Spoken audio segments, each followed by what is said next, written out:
Director Anil Ravipudi మనతో ఉన్నారు. Sir యాక్చువల్గా రెగ్యులర్ క్వశ్చన్స్ నేను అడగను కానీ ఒకటి సార్, మీరు చిరంజీవి గారితో సినిమా తీశారు, బాలకృష్ణ గారితో కూడా తీశారు, వెంకటేశ్వర గారు తీశారు, ఇంకా పెండింగ్ ఉంది నాగార్జున గారు.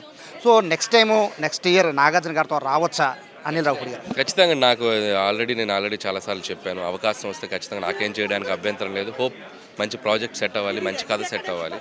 అండ్ యా, ఇక్కడ రెండు సార్, బాలకృష్ణ గారు, చిరంజీవి గారు, ఈ వీళ్ళిద్దరికి ఫుల్ కాంపిటీషన్, అంటే ఫ్యాన్స్ పరంగా కాంపిటీషన్, ఫ్యాన్ వార్ కూడా చాలా ఎక్కువ ఉంటుంది. ఇద్దరితో కూడా సినిమా తీశారు.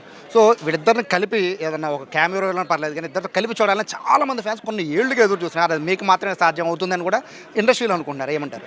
నాకు కూడా ఉంది. బట్ 50 years సెలబ్రేషన్లో చిరంజీవి గారే చెప్పారు ఏదైనా అద్భుతమైన కథ రాయండి అని, ఆయనే హింట్ ఇచ్చారు. బట్ అది ఎలాంటంటే ఇద్దరు రెండు ఒక మాస్ ఇమేజ్ ఉన్న హీరోలు, అది చాలా అద్భుతంగా కుదరాలి కదా. అది రాయటం అంత ఈజీ కాదు. కథ కుదిరినప్పుడు అలాంటి వండర్ జరిగితే బాగుంటుంది. అది నేను అందరిలాగే ఎక్స్పెక్ట్ చేస్తున్నాను. మీ టైటిల్స్ డిఫరెంట్గా ఉంటాయి సార్. ఈ టైటిల్ మనశంకర్ వరప్రసాద్ అండి. చిరంజీవి గారు అసలు పేరు చాలామంది మర్చిపోయారు. చిరంజీవి గారి పేరు రిజిస్టర్ అయిపోయింది. సో మళ్ళీ పాత పేరుని తీసుకురావడానికి కారణం అంటే మీరా, చిరంజీవి గారు సజెషన్ ఎవరు? నేనే చెప్పానండి.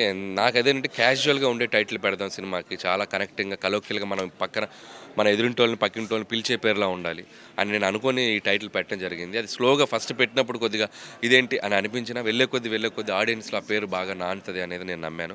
సో అనుకున్నట్టు ఈ సినిమా టైటిల్ కూడా బాగా కనెక్టింగ్గా అనిపించింది. అందులో ఆయన ఒరిజినల్ పేరు పెట్టడం ఇంకా బాగా కనెక్ట్ అయ్యింది. చాలామంది రివ్యూ రైటర్స్కి మీరు ఆపోజిట్గా సినిమాలు చూస్తున్నారు. ఎందుకంటే వాళ్ళు ఎక్స్పెక్ట్ చేసి మీ సినిమా చూసిన వెంటనే వాళ్ళకి రివ్యూ ఇచ్చేస్తారు యావరేజ్ అని. బిలో యావరేజ్ కూడా ఇచ్చిన సందర్భాలు నేను చూసాను సార్. బట్ సినిమా చూస్తే బ్లాక్ బస్టర్ అయిపోతుంది. సో రివ్యూ రైటర్స్కి క్వైట్ ఆపోజిట్గా ఉండే డైరెక్టర్ మీరే.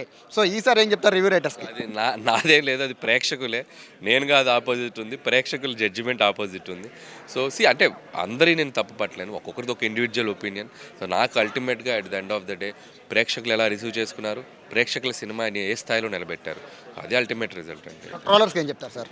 సో నేను ఎప్పుడు it's part of the life అండి. అంటే ఎవ్రీబడి, నాకే కాదు, ప్రతి ఒక్కరూ ఫేస్ చేస్తున్న ఇదే. సో ఏ సినిమా వచ్చినా కూడా దానికి ఆపోజిట్గా కొద్దిగా ట్రోలింగ్ చేయడం అనేది సర్వసాధారణం అయిపోయింది. బట్ దాన్ని నేను పెద్ద సీరియస్గా తీసుకోను, ఎందుకంటే బాగున్న సినిమాని ఎవరూ ఆపలేరు.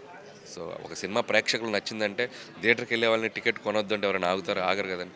సో ఆ బాగున్న సినిమా ఎప్పుడు ఆడుతుంది. సో ఇది ఏంటంటే కొద్దిగా మనకు 1-2 రోజులు ఒక ఇంబ్యాలెన్స్ ఉంటుంది. సో అది మనం అలవాటు పడిపోయాము. సో అది పెద్ద ప్రాబ్లం ఏం లేదు. సో ఇది అనిల్ రావుపూడి చెప్తున్నారు. అయితే ఒక విషయాన్ని అయితే ఫ్యాన్స్కి చెప్తున్నారు, వీలైతే కథ అంతా కుదిరితే కూడా చిరంజీవితో బాలకృష్ణ కలిపి ఒక సినిమా తీయాలని కూడా ఉందని చెప్తున్నారు. అలాగే నాగార్జునతో కూడా ఖచ్చితంగా సినిమా తీస్తామని, తీసే అవకాశం ఉందని అనిల్ రావుపూడి చెప్తున్నారు. కెమెరా పర్సన్ ఎన్నైతో సాయి, సుమన్ టీవీ, విజయవాడ నుంచి.